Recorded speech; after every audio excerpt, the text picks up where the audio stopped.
So this is the problem one for your e-learning day. A man cartoon figure is shown here, is running full speed against the wall. The man has a mass of 75 kilograms, so we can write here M equal to 75 kilograms, and has a speed of, so here the speed is going that way, so it's a speed of 6.4 meters per second. Okay, what is the gravitational potential energy? For gravitational potential energy, remember this is due to the gravity, so it's the formula mgh, right?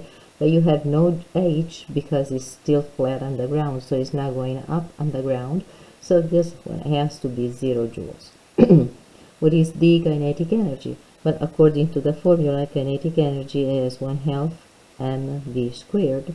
So this is 1/2. The mass is 75 kilograms, and the velocity is 6.4 meters per second, which you have to square. So the number that you get is the kinetic energy. Joules is going to be your value. Then for this one, mechanical energy, total mechanical energy. Well, mechanical energy is equal to potential plus kinetic energy. Potential is 0. Kinetic is 1536. So these numbers together give you a 1336 joules. What is the momentum of the man? Well, equation for momentum is mv. So m is 75 kilograms again. Velocity is still 6.4 meters per second. Multiply those two to get 480 joules. Now the man is hitting the wall. With which velocity does the man hit the wall?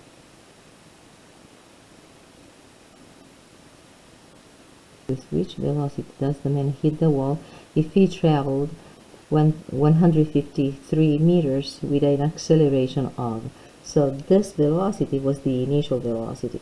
Now it's changing velocity because it's traveling for a distance and has a acceleration of. So I would use the third equation, because I have, this is what I'm looking for, initial velocity 6.4, we knew this, and then I am sprinting, so the man is sprinting with a 2a, the acceleration, and delta x, right, the distance traveled.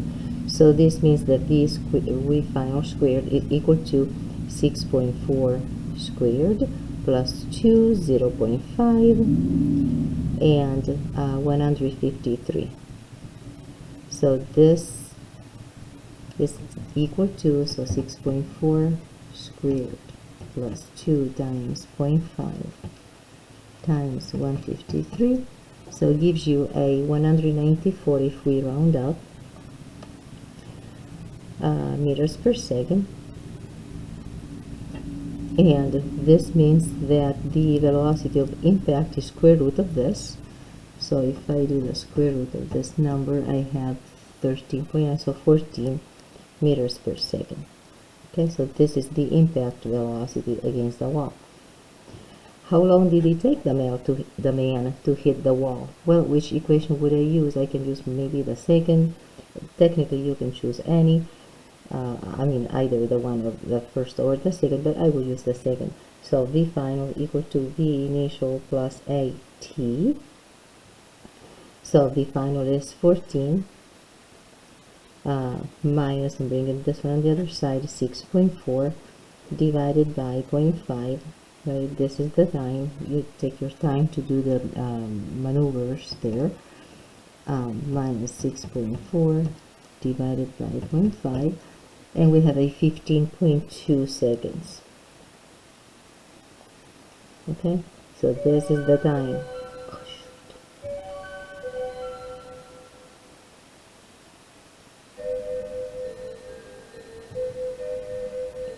Sorry about the clock. So what is the momentum now? Well, momentum is still mv, so the mass is still 75 kilograms. Velocity is now 14. So momentum now is 75 times 14.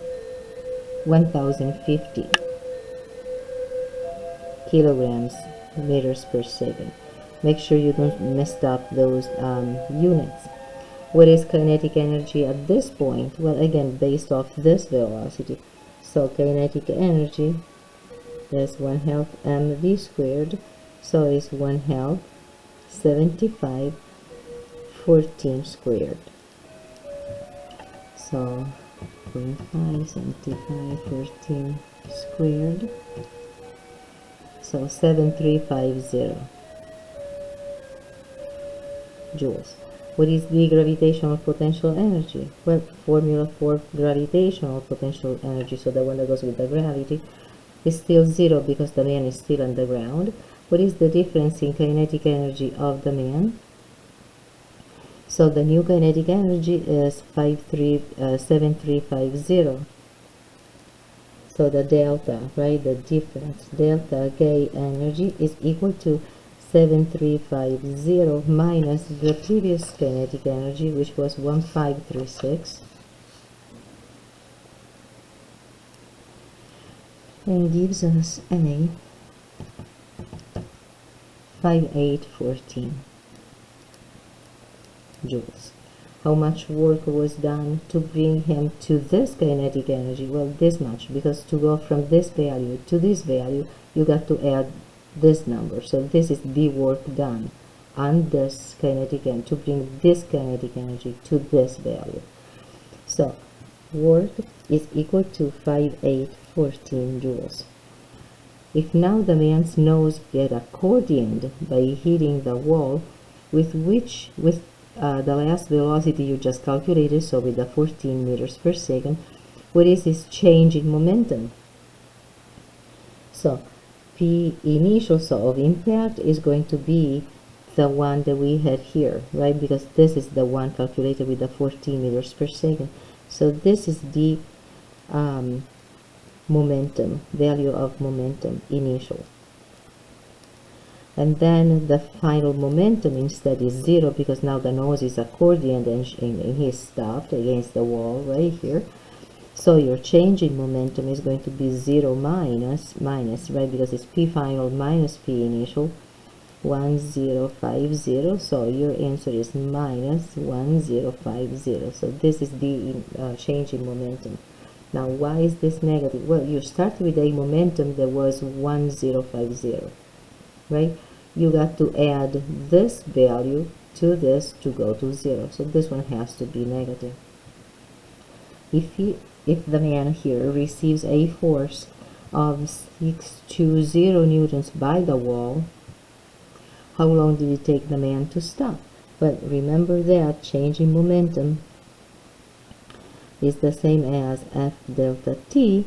So how long did it take? So if we were looking for time, this is delta T over F. So this is your negative 1050. Now the man is hit by a force by the wall, so in that direction. So this is negative 620. So and the time to stop is the division between those two numbers, which is 1.7 if we round. Okay, seconds. So you have the spring compressed. This is the distance. So you got to use the potential energy. I'm asking you to use the same equation we learned. So it's kind of was this one, but you can assimilate this one with mg, okay, and the distance, that one. So at this point you have the mass of 0.045 kilograms times 9.8. So assuming that one, that is the acceleration, for some reason the acceleration with which has been pushed, and then 0.1 meters. So your value there is going to be 0.045 times 9.8 times 0.1. So it's 0.0441 joules. So what is the kinetic energy on the bullet? Well, before being fired is locked, so there's no kinetic energy, so 0 is the number. What is the total mechanical energy? Well, is the MAD plus the kinetic energy, right? But this one we said is 0, so this one we just calculated it. So this is 0.0441 joules. Now the bullet is fired. After the spring is completely extended, what is the total mechanical energy of the bullet? So for this one, let's do it this way. So for this one, your mechanical energy has to be conserved, right? So whatever was your potential energy before is going to be completely converted into kinetic. So the total mechanical energy is conserved because there are no external forces there.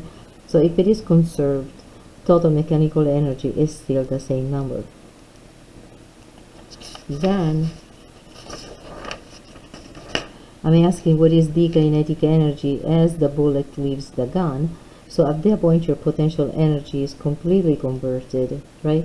Because initially your mechanical energy, let's say mechanical energy initially is PE plus KE, right? Initially, let's put the 0 there. This is going to be equal to the mechanical energy final and doesn't change. So this is equal to your potential energy final and kinetic energy final. So initially you have no velocity. After the bullet has been fired, you have no more compression of the spring. So basically your potential energy initial is going to be equal to your kinetic energy final. So what was your kinetic potential, your potential energy initially? It was 0.0 right here, 0.0441. So 0.0441 is going to be equal to kinetic energy after he leaves the gun. And then what is the velocity when he leaves the gun? Well, now you know that this is kinetic energy equal to this value. So 1/2 mv squared is equal to this number, so 0.0441. So from here we can say that velocity is equal to twice 0.0441 divided by what was the bullet? 0. Oh, it's the same. Oh no, 0.0445, right? And square root of this. Again, do your steps little by little, okay? One step at a time to find your number for velocity, but whatever you do, your final number should be 0.441 divided by 0.0445 and square root of this. You should have a 1.4 meters per second. So for tomorrow, make sure that you know how to do every single one of those problems that we have worked on in the past 3 days. Thank you.